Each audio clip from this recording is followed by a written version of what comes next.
الحمدللہ رب العالمین والصلاة والسلام علی سید الانبیاء والمرسلین وعلی آلہ واصحابہ اجمعین اما بعد فاعوذ باللہ من الشیطان الرجیم بسم اللہ الرحمن الرحیم۔ تمام سننے اور دیکھنے والوں کو حافظ زین عباس کا السلام علیکم ورحمۃ اللہ وبرکاتہ۔ الحمدللہ کے آسان اور مختصر دورہ خلاصۃ القرآن کا آج 22واں روز، جس کے اندر ہم 22ویں پارے کا خلاصہ سیکھنے کی کوشش کریں گے۔ دعا ہے اللہ تعالی ہم سب کو سیکھ کر سمجھ کر اس پر عمل پیرا ہونے کی توفیق عطا فرمائے۔ 22ویں پارے کا جو آغاز ہے، اس کے اندر ازواج مطہرات سے یہ کہا گیا ہے کہ آپ کا جو مقام ہے، آپ کو اللہ تعالیٰ نے شان امتیازی عطا فرمائی ہے، آپ کا ایک الگ مقام ہے، سو آپ کو چاہیے کہ آپ تقوی اختیار کریں اور نامحرم جو لوگ ہیں ان کے ساتھ آپ نرم لہجے میں بات نہ کریں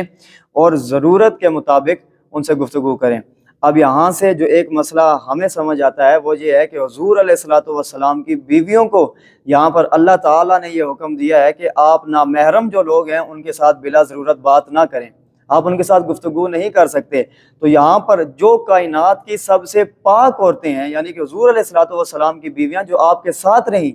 ان کے متعلق انہیں حکم دیا جا رہا ہے، اور جو کائنات کے سب سے پاکیزہ مرد یعنی حضور علیہ الصلوۃ والسلام کے صحابہ اکرام، ان سے پردے کا حکم دیا جا رہا ہے۔ تو آج کے دور کے اندر کیسے کوئی یہ کہہ سکتا ہے کہ جناب ہم تو بس جو ہے ویسے ہی بات چیت کر رہے تھے، یا کس طریقے سے ہمارے جو ہے معاملات چل رہے ہیں، یا جو آج کل نارملی کلچر ہے جسٹ فرینڈز والا، اسلام کے روح سے اس کا کوئی بالکل بھی جو ہے نا وہ کنسیپٹ نہیں ہے۔ آپ دیکھیے جب قرآن کریم کے اندر حضور علیہ الصلوۃ والسلام کی بیویوں کو یہ حکم دے دیا گیا، تو آج کے دور میں کوئی کیسے یہ کہہ سکتا ہے کہ جی ہماری نیت صاف ہے یا ہمارا دل صاف ہے، ہم تو بس ویسے ہی بغیر کوئی غلط نظریے کے جو ہے ہم بات کر رہے تھے۔ ایسا نہیں ہے۔ جب قرآن کی تعلیمات، کیونکہ جو ہے مسلمانوں کے حوالے سے کہا گیا نا کہ وہ لوگ کیا کہتے ہیں، قالوا سمعنا واطعنا، ہم نے سن لیا تو ہم نے اطاعت کی۔ یہ مسلمانوں کا شیوا ہے، بجائے اس کے کہ مسلمان آگے سے کہیں کہ ہم نے سن لیا تو بس اب ہم جو ہے اس کا انکار کرتے ہیں، ہم اس پر جو ہے عمل پیرا نہیں ہوتے۔ کیوں؟ کیونکہ بندہ مومن جب اللہ تعالیٰ کے جو نازل کردہ دین ہے حضور علیہ الصلوۃ والسلام پر، جب اس کا وہ کلمہ پڑھ لے تو پھر اس کا اپنے اوپر اختیار نہیں رہتا، پھر ہر وہ کام کرنا ہے جس کا اللہ اور اس کے رسول نے حکم دیا ہے۔ اس کے آگے چل کر پھر بتایا گیا کہ اپنے گھروں میں ہی رہو، اور جو اپنی زیب و زینت ہے اس کی نمائش نہ کرو جیسا کہ زمانہ جاہلیت کے اندر ہوتی تھی۔ یہاں بھی ہمارے لیے سبق ہے کہ جو آج ماڈرن بننے کے لیے جو ہے ایسے تنگ لباس پہنے، یا لوگوں کو اٹریکٹ کرنے کے لیے اپنی طرف جو ہے ایسے لباس پہنے، تو ایسی جو لڑکیاں ہیں یا ایسے جو لباس پہننے والی لڑکیاں ہیں، انہیں جو ان کے تشبیہ دی گئی ہے وہ ان لوگوں کے ساتھ دی گئی ہے کہ جو اسلام آنے سے پہلے جو خواتین زمانے جاہلیت کے اندر کیا کرتی تھی اپنے زیب و زینت کی نمائش، ان کو ان کے ساتھ تشبیہ دی گئی ہے۔ اس کے بعد جو حضور علیہ الصلوۃ والسلام کی بیویوں ہی کو آگے یہ کہا گیا کہ آپ لوگ اللہ تعالیٰ کی اور اس کے رسول کی اور جو دین متین ہے اس پر ثابت قدم رہیں۔ آپ ہی کے لیے اللہ تعالیٰ نے جو ہے وہ بہترین جو اخروی انجام ہے آپ کے لیے تیار کر رکھا ہے، اور جنت کی نعمتوں کا ذکر ہے۔ اس کے بعد حضور علیہ الصلوۃ والسلام کی جو آل ہے، فرمایا گیا کہ اللہ تعالیٰ یہ چاہتا ہے کہ آپ سے جو ہے وہ ناپاکی کو دور کر دے، آپ سے جو ہے ہمیشہ کے لیے آپ پر پاکی کو جو ہے اللہ تعالیٰ نازل کر دے۔ اسے آیت تطہیر بھی کہا جاتا ہے۔ اس کے بعد آیت نمبر 35 میں جو مومن مرد ہیں اور جو مومن عورتیں ہیں ان کی مشترکہ صفات بیان کی گئی ہیں۔ آگے چل کر یہ فرمایا کہ جو مومن مرد ہیں یا مومن عورتیں ہیں، جب اللہ تعالیٰ اور اس کے رسول صلی اللہ تعالیٰ علیہ وآلہ وسلم کوئی کام کر دیں یا کسی کام کا جو ہے کوئی فیصلہ کر دیں، تو اب کسی کو یہ اختیار نہیں ہے کہ اس کے اندر کوئی تبدیلی کر لے۔ مثال کے طور پر اب اگر اسلام کا کوئی قانون نافذ ہے تو اب کوئی فرد، کوئی قوم، کوئی حکومت یا حکومت کے زیر انتظام چلنے والا کوئی بھی ادارہ یہ نہیں کر سکتا کہ اب وہ دین کے مقابلے کے اندر جو ہے کوئی نیا قانون جو ہے نافذ کر دے یا کوئی نئی چیز سامنے لائے۔ بس جو اللہ اور اس کے رسول کا حکم ہے اس کے خلاف کوئی بھی عمل نہیں کیا جا سکتا۔ اس کے بعد آیت نمبر 37 میں یہ مسئلہ بیان ہوا ہے کہ جو منہ بولے بیٹے بنا لیے جاتے ہیں، یہاں پر فرمایا گیا کہ وہ آپ کے حقیقی بیٹوں کی مانند نہیں ہو سکتے، اور جو ان کی متعلقہ بیویاں ہیں ان کے ساتھ جو نکاح ہے اس میں شرعاً کوئی ممانعت نہیں ہے، اور یہ کوئی بری بات بھی نہیں ہے۔ آگے چل کر حضور علیہ الصلوۃ والسلام کو ایک عظیم ترین اعزاز دیا گیا، اور وہ یہ ہے کہ اللہ تعالیٰ نے آپ کو خاتم النبیین کہہ کر پکارا، یعنی کہ آپ آخری نبی ہیں اور آپ آخری رسول ہیں۔ اب یہاں پر عقیدہ ختم نبوت یہاں پر ہمیں سمجھنے کی ضرورت ہے کہ حضور علیہ الصلوۃ والسلام کے بعد دنیا کے اندر کوئی نبی نہیں آ سکتا۔ اگر کوئی کذاب دعوی نبوت کرے، مفسرین اکرام نے یہاں پر یہ بات لکھی ہے کہ اگر کوئی شخص نبوت کا دعویٰ کرتا ہے اور کوئی مسلمان اس سے صرف اس کی نبوت کی دلیل بھی مانگ لے تو وہ بھی کافر ہو جاتا ہے، کیونکہ حضور علیہ الصلوۃ والسلام کے بعد قطعاً کسی قسم کا کوئی نبی اس دنیا کے اندر نہیں آ سکتا۔ تو جو بھی نبوت کا دعویٰ کرے گا، اگرچہ وہ یہ بات کہے کہ میں آپ کو جو ہے معجزہ دکھاتا ہوں یا میں آپ کو کوئی کرامت دکھاتا ہوں، تو کہیے نہیں، ہمیں قرآن نے یہ بات بتا دی ہے کہ اللہ کے نبی محمد رسول اللہ صلی اللہ تعالیٰ علیہ وسلم آخری نبی ہیں، ان کے بعد نہ کوئی نبی آ سکتا ہے اور نہ ہی کوئی رسول آ سکتا ہے۔ اچھا، قادیانیوں کی طرف سے نا یہاں پر ایک اعتراض کیا جاتا ہے کہ یہاں پر جو ہے وہ نبی کا لفظ استعمال کیا گیا ہے، رسول کا لفظ استعمال نہیں کیا گیا۔ یہ بڑی ایک سمجھنے والی بات ہے اور ہمارے نوجوانوں کو یہ پتہ ہونا چاہیے کہ عقیدہ ختمہ نبوت جو ہے یہ کتنا حساس معاملہ ہے۔ مثال کے طور پر اب اگر کوئی آپ کو یہ بات کہہ دے کہ قرآن کریم کے اندر جو ہے نبی کا لفظ آیا ہے کہ خاتم النبیین ہے، خاتم المرسلین نہیں ہے، تو آپ یہ نکتہ سمجھ لیجئے کہ ہر جو رسول ہیں اس کے لیے نبی ہونا لازمی ہے،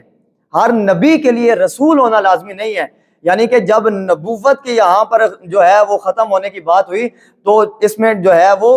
رسول اللہ صلی اللہ علیہ وسلم کی جو رسالت ہے وہ بھی شامل ہو گئی۔ اب نہ کوئی رسول آ سکتا ہے اور نہ ہی کوئی نبی آ سکتا ہے۔ اس کے بعد آیت نمبر 44 میں رسول اللہ صلی اللہ تعالیٰ علیہ وسلم کی جو ہے امتیازی صفات کا ذکر کیا گیا۔ آگے چل کر حضور علیہ الصلوۃ والسلام کی بارگاہ میں آداب سکھائے گئے ہیں کہ صحابہ اکرام کو سکھایا گیا کہ جب حضور علیہ الصلوۃ والسلام کے گھروں پر آؤ تو بغیر دستک کے ان کے گھر کے اندر داخل نہیں ہونا، اور جب دعوت طعام ہو، کھانے کے لیے تمہیں دعوت دی جائے تو جیسے ہی کھانا کھاؤ تو پھر وہاں سے منتشر ہو جاؤ، اور اگر حضور علیہ الصلوۃ والسلام کی بیویوں سے تمہیں کوئی چیز چاہیے، تم لوگوں نے ان سے کوئی چیز لینی ہے تو وہ بھی پردے کے پیچھے سے لو، اور جب حضور علیہ الصلوۃ والسلام دنیا سے پردہ فرما جائیں تو اس کے بعد ہمیشہ کے لیے جو نبی کی بیویاں ہیں وہ باقی تمام لوگوں پر ہمیشہ کے لیے حرام ہے، وہ ان سے نکاح نہیں کر سکتے۔ اس کے بعد آیت نمبر 56 میں جو شان رسالت حضور علیہ الصلوۃ والسلام کی، اور یہ سب سے عظیم ترین آیت ہے جس میں فرمایا گیا کہ اللہ تعالیٰ اور اللہ تعالیٰ کے سارے فرشتے جو ہیں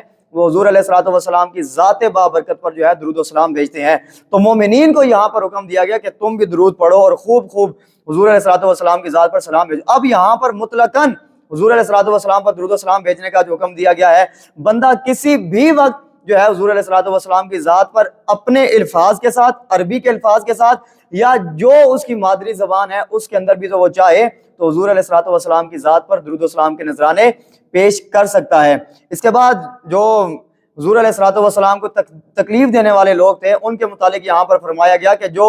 حضور کو تکلیف دیں گے ان پر اللہ تعالیٰ کی ہمیشہ کے لیے لعنت ہے اور ان کے لیے دردناک رسوا کن اللہ تعالیٰ نے عذاب تیار کر رکھا ہے۔ اس کے بعد آیت نمبر 59 میں جو مومنات خواتین ہیں ان کو پردے کا حکم یہاں پر دیا گیا کہ کوئی ایسی چادر لے لو یا کوئی ایسا لباس ہو جس سے سارا جو ان کا ستر ہے جو اسلام نے انہیں چھپانے کا حکم دیا ہے تاکہ وہ اچھے طریقے سے جو ہے چھپ جائے۔ اس کے بعد آیت نمبر 61 سے لے کر جو 62 ہے اس میں منافقین اور فاسقین کے حوالے سے بتایا گیا کہ جن کے دلوں کے اندر حضور علیہ الصلوۃ والسلام کا بغض ہے، عداوت ہے، ان کے متعلق، اور وہ جھوٹی افواہیں پھیلاتے ہیں، جن باتوں پر کوئی حقانیت نہیں ہوتی، کوئی سچائی نہیں ہوتی، وہ ایسی باتیں کرتے ہیں، تو بتایا گیا کہ ان لوگوں کو کہہ دو کہ اگر تم ان چیزوں سے باز نہیں آتے تو تم لوگوں کو مدینے سے نکال دیا جائے گا، اور اگر پھر بھی تم لوگ باز نہیں آتے تو پھر مسلمانوں کو حکم دیا گیا کہ جہاں جہاں تم لوگ ان کو پاؤ چن چن کر ان لوگوں کو جو ہے واصل جہنم کر دو، ان لوگوں کو قتل کر دو۔ اس کے بعد آیت نمبر 67 میں بتایا کہ جو لوگ گناہ کرتے ہیں، فسق و فجور میں مبتلا ہیں، گمراہی اختیار کرتے ہیں، قیامت والے دن ان کو ان کے لیڈروں کے ساتھ جو ہے وہ بلایا جائے گا۔ آج لیڈروں کے پیچھے لگ کر اگر کوئی غلط کام کر رہا ہے تو اسے بھی یہ سوچنا چاہیے کہ بروز معاشر اس کا جو لیڈر ہے نا، جس کے پیچھے آج وہ خود ناچ رہا ہے یا اپنی ماں بہن بیٹی کو نچا رہا ہے، تو اس دن اس کا لیڈر کہے گا کہ یہ اپنے معاملات اسی کے ہیں، میں تو اسے بری ہوں، میں اس کو جانتا ہی نہیں ہوں کہ اس نے ایسا کام کیا کیوں ہے، یعنی کہ ایک دوسرے کے خلاف وہ لوگ گواہی دیں گے۔ اس کے بعد آیت نمبر 70 میں جو اہل تقوی، جو حضور اللہ تعالیٰ کی ذات سے ڈرنے والے لوگ ہیں، ان کے متعلق یہاں پر بتایا گیا کہ جو سیدھی راہ پر چلنے والے لوگ ہیں، جو کھری بات کرنے والے ہیں، درست کام کرنے والے ہیں، اللہ تعالیٰ ان کو جزا یہ دے گا کہ جو ان کے گناہ ہیں ان کو بھی نیکیوں میں تبدیل فرما دے گا، اور ان کے لیے مغفرت کی اللہ تعالیٰ نے یہاں پر نوید دی ہے۔ اس کے بعد ہمارے پاس سورہ سبا آ جاتی ہے، ترتیب مصحف کے اعتبار سے 34 نمبر پر موجود ہے، اور جو نزول کے اعتبار سے یہ ہمارے پاس 58 نمبر پر موجود ہے۔ اب اس سورت کا نام سبا کیوں رکھا گیا؟ کہ اس میں سبا کا ذکر ہے جو یمن کے ایک علاقے کا نام ہے، اس کی وجہ سے اس سورت کو جو ہے سبا کے نام سے موسوم کیا گیا ہے۔ اس میں توحید، رسالت، قیامت اور مرنے کے بعد جو دوبارہ زندگی ہے اس پر زور دیا گیا ہے، اور حضرت داؤد علیہ السلام، حضرت سلیمان علیہ السلام کے جو معجزات اللہ تعالیٰ نے ان کو عطا کیے یہاں پر اس کا ذکر کیا گیا، اور ابتدا کے اندر بتایا گیا کہ دنیا ہے، آخرت ہے، زمین میں داخل ہونے والی مطلب جتنی بھی چیزیں ہیں ان تمام کا جو علم ہے وہ اللہ تعالیٰ کے پاس ہے۔ اس کے بعد جو آگے بتایا گیا جو لوگ قیامت کا انکار کرتے ہیں ان کا یہاں پر رد فرمایا گیا، اور انہیں کہا گیا کہ جو قیامت ہے وہ اٹل حقیقت ہے، یعنی کہ وہ آ کر رہے گی۔ اس کے بعد آیت نمبر 9 میں جو دشمنان رسول ہیں ان کے لیے اللہ تعالیٰ نے دردناک عذاب کا اعلان کیا ہے۔ آیت نمبر 10 سے لے کر جو ہے حضرت داؤد علیہ السلام اور حضرت سلیمان علیہ السلام کے مختلف معجزات کا جو ہے یہاں پر ذکر کیا گیا، اور آگے بتایا گیا کہ حضرت سلیمان علیہ السلام نے جب جنوں کو حکم دیا تھا ایک تعمیری کام کا، تو وہ لوگ کام کرتے رہے، تو حضرت سلیمان علیہ السلام جو ہے ایک بلوری یا کرسٹل جو کیبن ہے اس کے اندر چلے گئے، اور وہاں پر قضاء الہی سے آپ وفات پا گئے۔ تو جو جن تھے ان کو تب پتہ چلا اس بات کا کہ جب آپ نے جس عصا پر ٹیک لگائی ہوئی تھی، جس پر آپ نے سہارا لیا ہوا تھا، جب دیمک نے اس کو کھا لیا اور آپ زمین پر گرے، تو تب جا کر جو ہے جنوں کو یہ بات پتہ چلی کہ حضرت سلیمان علیہ السلام جو ہے دنیا سے چلے گئے ہیں۔ تو انہوں نے کہا کہ اگر ہمیں غیب کا علم ہوتا، اگر ہم غیب کا علم جاننے والے ہوتے تو ہم یہ ذلت اور رسوائی والا جو کام ہے اس کو ہم لوگوں نے کب کا چھوڑ دیا ہوتا۔ پتہ ہمیں یہاں سے کیا بات چلتی ہے کہ جو موت ہے اس کے جو طبی اثرات ہوتے ہیں وہ نبی کے جسموں پر جو ہے اثر نہیں کرتے، کیونکہ حضور جو حضرت سلیمان علیہ السلام ہے پتہ نہیں کتنے عرصے سے جو ہے وہ فوت ہو چکے تھے، لیکن ان کے عصا کے ٹوٹنے سے جنوں کو پتہ چلا کہ وہ فوت ہو گئے ہیں، وگرنہ پھر بھی ان لوگوں کو اگر ایسا نہ ہوتا، وہ عصا نہ ٹوٹتا، آپ زمین پر نہ گرتے، تو جنوں کو تب بھی پتہ نہ چلتا کہ آپ جو ہے وفات پا چکے ہیں۔ اس کے بعد ایک مرتبہ پھر جو ملکہ سبا ہے اس کے یہاں پر بیان کیا گیا ہے جو اس کے باغات ہیں، اور اس پر پھر جو تند اور تیز سیلاب آ گیا اس کا یہاں پر ذکر کیا گیا ہے، اور آگے چل کر جو مشرکین کے باطل معبود ہیں ان کے متعلق یہاں پر فرمایا گیا کہ یہ لوگ بے بس ہیں، اللہ تعالیٰ کے علاوہ انہوں نے جو یہ جن کی پوجا کرتے ہیں، جن کی یہ انہیں پکارنے والے ہیں، تو فرمایا کہ یہ لوگ تمہیں کیا فائدہ دیں گے، یہ تو اپنے لیے بھی کچھ نہیں کر سکتے۔ آگے چل کر آیت نمبر 28 میں حضور علیہ الصلوۃ والسلام کے متعلق بتایا گیا کہ آپ کی جو رسالت ہے نا یہ عام ہے، یعنی کہ تمام عالم انسانیت کے لیے حضور علیہ الصلوۃ والسلام کی رسالت ہے، پھر وہ کوئی بھی ہے جو تمام عالم کے لیے حضور علیہ الصلوۃ والسلام کی جو رسالت ہے اسے کہا جاتا ہے امت دعوت۔ اور جن خوش نصیب لوگوں نے اللہ تعالیٰ کے حضور کی پیروی کی اور دین اسلام کو قبول کر لیا ان کو کہا جاتا ہے کہ وہ امت اجابت ہیں، یعنی کہ جنہوں نے حضور علیہ الصلوۃ والسلام کی اجاب و قبول، جنہوں نے حضور علیہ الصلوۃ والسلام کی دعوت کو قبول کر لیا۔ اب اگلی آیت کا جو مفہوم ہے وہ یہ ہے کہ پرانے دور کے یا اپنے عہد کے جو لوگ بڑے ہی جو ہے طاقتور تھے، یا آپ سمجھ لیجئے جو بڑے غرور کرنے والے تھے، ان کے متعلق یہاں پر بتایا جا رہا ہے کہ جو ان کے عہد کے کمزور لوگ تھے وہ ان سے کہیں گے کہ جناب ہم نے آپ لوگوں کی وجہ سے ایمان قبول نہیں کیا، اسلام قبول نہیں کیا، تو اب کیا تم ہم لوگوں کو بچا سکتے ہو؟ تو اس دن تو وہ لوگ خود بے بس ہوں گے۔ اب آگے چل کر بتایا کہ پچھلی امتوں کے جو لوگ تھے جب اللہ تعالیٰ انہیں زیادہ مال دے دیتا تھا یا زیادہ رزق دے دیتا تھا تو وہ اسے قبولیت کا سبب سمجھ لیتے تھے، تو اللہ تعالیٰ نے فرمایا کہ اللہ تعالیٰ کی بارگاہ میں تمہارا مال یا تمہارے مال کی فراوانی جو ہے یا تمہاری اولاد کی فراوانی یہ قابل قبول نہیں ہے، بلکہ اللہ تعالیٰ تو تمہارے نیک اعمال کو دیکھتا ہے۔ اللہ تعالیٰ تو دیکھتا ہے کہ اس بندے کے پاس اعمال کیسے ہیں۔ وہ کہا جاتا ہے نا کہ اللہ تعالیٰ کی بارگاہ میں جو ہے وہ کوانٹٹی میٹر نہیں کرتی، اللہ تعالیٰ کی بارگاہ میں کوالٹی میٹر کرتی ہے، بندے کا اخلاص میٹر کرتا ہے۔ اگر بندہ 10 لاکھ دے اور اس کی نیت ہو کہ جناب میری بلے بلے ہو جائے گی، فلاں لوگ کہیں گے جناب فلاں شخص نے اتنا پیسہ دیا اللہ تعالیٰ کی بارگاہ میں، وہ ایک طرف، اور جس نے اللہ کی بارگاہ میں خالص دل کے ساتھ صرف اللہ کی رضا کے لیے 10 روپے بھی دیے تو اس کا مرتبہ اس 10 لاکھ والے سے بھی زیادہ ہے، کیونکہ اللہ تعالیٰ کی بارگاہ میں اخلاص کو دیکھا جاتا ہے۔ اب آگے چل کر پھر آیت نمبر 40 میں جو فرشتے ہیں ان سے یہ سوال کیا گیا کہ تم لوگوں نے کہا تھا کہ ہماری جو ہے عبادت کرو، تو وہ لوگ اس اعلان برات کریں گے اور وہ کہیں گے کہ ہم نے تو جو ہے صرف اللہ تعالیٰ کی ہم لوگ تسبیح بیان کر رہے ہیں اور اللہ تعالیٰ ہی کی بندگی جو ہے ہم سب بھی کرتے ہیں، اور ان لوگوں کو بھی اسی کا حکم دیا گیا تھا۔ اب آگے چل کر آیت نمبر 45 میں فرمایا کہ ان کفار نے جو پچھلی امتوں میں گزرے ہیں انہوں نے بھی اللہ کے رسولوں کو جھٹلایا تھا، اور ان میں جو آج کے کفار تھے حضور علیہ الصلوۃ والسلام کے دور کے تو بتایا جا رہا ہے کہ جو پچھلے دور کے کافر تھے وہ ان سے زیادہ طاقتور تھے، ان سے زیادہ طاقت رکھنے والے تھے، لیکن پھر بھی اللہ تعالیٰ نے ان لوگوں کو ہلاک کر دیا، ان لوگوں کو نیست و نابود فرما دیا۔ آخری آیات میں فرمایا کہ روز حشر کفار کی جو یہ خواہش ہوگی کہ جناب ہمیں اس عذاب سے نجات مل جائے تو ہم دنیا میں چلے جائیں گے اور ہم دوبارہ سے نیک اعمال کریں گے، اللہ کے رسول کی پیروی کریں گے، تو فرمایا گیا کہ ان کی یہ خواہش ہی رہے گی، پوری نہیں ہوگی، کیونکہ جب ان کے پاس وقت تھا تب ان لوگوں نے اس کو جو ہے قبول نہ کیا۔ اس کے بعد ہمارے پاس سورہ فاطر آ جاتی ہے، یہ مکی صورت ہے، ترتیب مصحف کے اعتبار سے 35 نمبر پر موجود ہے اور ترتیب نزول کے اعتبار سے یہ 43 نمبر پر موجود ہے۔ اس کی پہلی آیت کے اندر اللہ تعالیٰ کی صرف فاطر کا یہاں پر ذکر کیا گیا، اس وجہ سے سورت کا نام جو ہے وہ فاطر رکھ دیا گیا۔ اس صورت میں اللہ تعالیٰ کی وحدانیت کے جو اسبات ہیں، اس کے بعد فرشتوں اور جنات کی الوہیت کے روز کا رد کیا گیا ہے، اور جو مشرکین ہیں ان کے جو خود ساختہ معبودان باطل ہیں ان کا یہاں پر رد کیا گیا ہے۔ اب اس کی جو ابتدا ہے اس میں اللہ تعالیٰ نے بتایا کہ اللہ تعالیٰ نے 2 اور 4 پروں والے جو ہیں فرشتے اللہ تعالیٰ نے ان کو پیدا فرمایا۔ اللہ تعالیٰ قادر مطلق ہے، یعنی کہ اللہ تعالیٰ اگر کسی پر اپنا فیضان رحمت عام کر دے تو کائنات کے اندر کوئی طاقت ایسی نہیں ہے جو اللہ تعالیٰ کی رحمت کو روک سکے، اور اگر اللہ تعالیٰ کسی پر اپنا ہاتھ روک لے، اس پر رحمت نہ کرنا چاہے، تو کائنات کے اندر کوئی ایسی طاقت نہیں ہے جو اللہ تعالیٰ کو اس بات پر جو ہے مجبور کر سکے کہ جناب اللہ تعالیٰ جو ہے اس پر اپنی جو فیضان رحمت ہے اس کو عام کرے، یعنی کہ اللہ تعالیٰ خود جو چاہتا ہے وہی کرتا ہے۔ اس کے بعد حضور علیہ الصلوۃ والسلام کو تسلی دی گئی ہے کہ آپ غمگین نہ ہو، آپ سے پہلے بھی جو لوگ گزرے ہیں، جو کفار گزرے ہیں، انہوں نے اپنے دور کے رسولوں کو جھٹلایا ہے۔ اس کے بعد تمام انسانوں کو خطاب کرتے ہوئے اللہ تعالیٰ نے فرمایا کہ جو قیامت کا وعدہ ہے نا وہ سچا ہے،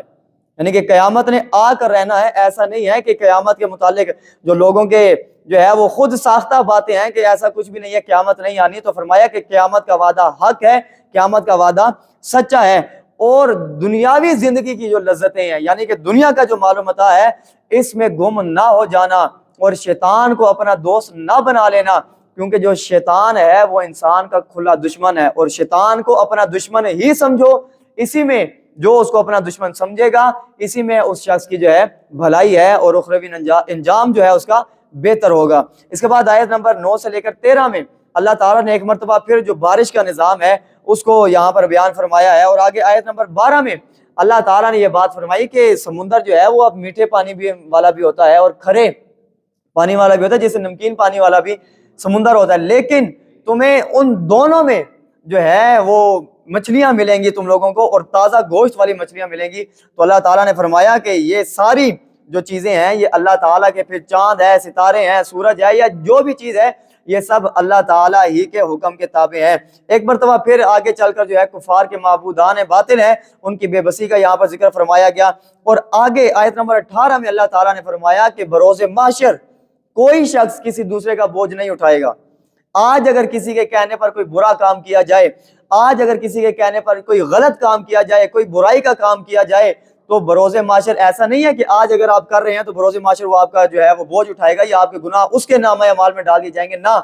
جو کام کرے گا وہی اس کو بھگتنا پڑے گا اور کوئی دوسرا اس کا بوجھ نہیں اٹھائے گا۔ آج اگر کوئی اپنے دوستوں کے کہنے پر لگ کر کوئی گناہ کا کام کرتا ہے، کوئی غلط کام کرتا ہے، تو بروز محشر ایسا نہیں ہے کہ اس کے دوست یہ بات بولیں گے جی میرا دوست تھا، میرے کہنے پر اس نے کیا تو آپ جو ہے اس کے گناہ اٹھا کے میرے پلڑے میں ڈال دیں، نہ، بروز محشر وہ شخص کہے گا کہ میرے تو اپنے گناہ زیادہ ہوئے ہیں، میں تیرے گناہوں کا کیا کروں۔ تو آج بندہ مومن کو سوچنا چاہیے کہ وہ کسی کے پیچھے لگ کر یا اپنی جو اللہ تعالیٰ نے اسے عقل سلیم دی ہے اس کا استعمال کیے بغیر ہی جو ہے وہ گناہ کے کام کرتا رہے، اور بعد میں بروز محشر یہ سوچ رہا ہو کہ جی ٹھیک ہے دوست کے ساتھ کیا ہے تو ٹھیک ہے، جہاں یہ ہوگا وہیں میں ہوں گا، نہ، بروز محشر دوست کہے گا کہ بھائی میرا اپنا جو ہے کام بگڑا ہوا ہے تو میں تیرا کیا کر سکتا ہوں۔ یعنی کہ آج اگر بندہ مومن یہ سوچے تو اسے چاہیے کہ اپنے اعمال کو خود سنوارے، کسی پر ڈیپینڈ نہ کرے کہ جناب وہ اچھا کام کرے گا تو تبھی میں اچھا کام کروں گا۔ اس کے بعد آگے چل کر اللہ تعالیٰ نے آیت نمبر 27 میں فرمایا کہ ایک ہی پانی سے اللہ تعالیٰ نے مختلف رنگ کے جو ہے پھل پیدا کیے ہیں،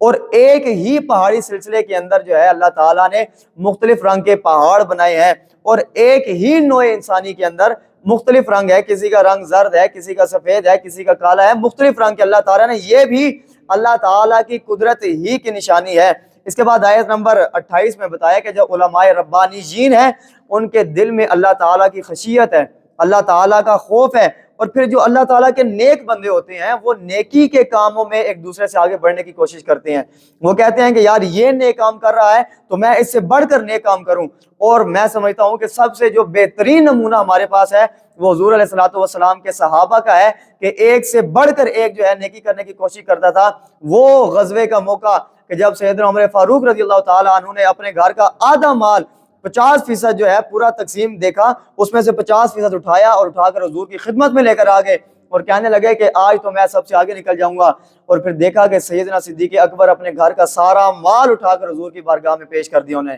اور کہا کہ ہمارے لیے جو ہے اللہ اور اللہ کا رسول ہی کافی ہے. تو یہ ایسے لوگوں کے متعلق یہاں پر بتایا جا رہا ہے کہ جو بندے مومن ہے, جو عباد صالحین ہیں, وہ لوگ جو ہیں نیکی میں ایک دوسرے سے سبقت لے جانے والے ہوتے ہیں. اس کے بعد آیت نمبر 41 میں فرمایا کہ اللہ تعالیٰ نے آسمانوں کو اور زمینوں کو جو ان کا مرکز ہے, جو ان کی جگہ ہے, اس پر ٹکا دیا ہے, وہ وہاں سے نہیں ہلتے. اور اگر وہ اپنی جگہ سے ہل جائیں تو اللہ تعالیٰ کے سوا کوئی طاقت ایسی نہیں ہے کہ جو زمین کو واپس اس کی جگہ پر ٹھہرا سکے. اس کے بعد آیت نمبر 45 میں فرمایا کہ اگر اللہ تعالیٰ, جو لوگ برے کام کرتے ہیں, فرمایا اگر اللہ تعالیٰ ان کے برے اعمال کی وجہ سے ان کی پکڑ فرماتا تو روئے زمین کے اندر کوئی بھی انسان باقی نہ رہتا. جتنے گناہ کے کام یہ لوگ کرتے ہیں, جتنے معاملات چل رہے ہیں, فرمایا گیا کہ اگر ایک گناہ کے اوپر پکڑ ہوتی تو پوری زمین کے اندر کوئی بھی انسان باقی نہ رہتا. لیکن اللہ تعالیٰ نے انہیں ایک مقررہ وقت تک چھوڑا ہوا ہے.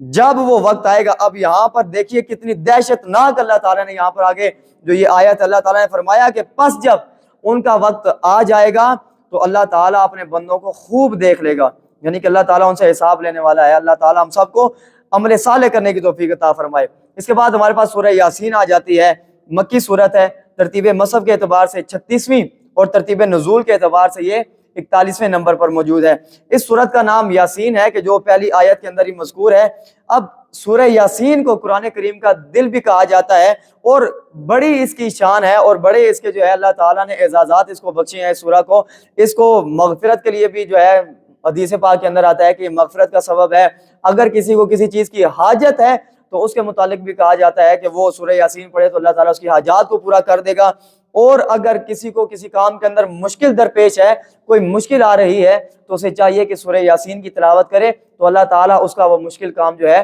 آسان فرما دے گا. اس کے شروع میں جو نزول قرآن ہے اس کا مقصد بتایا گیا کہ غافل لوگ جو ہیں, جو اللہ تعالیٰ کی جو عبادت ہے جو نہیں کرتے یا اللہ تعالیٰ کے دین کو قبول نہیں کرتے, تاکہ وہ لوگ اللہ تعالیٰ کے عذاب سے ڈریں اور اللہ تعالیٰ کے دین کی طرف پلٹ آئیں.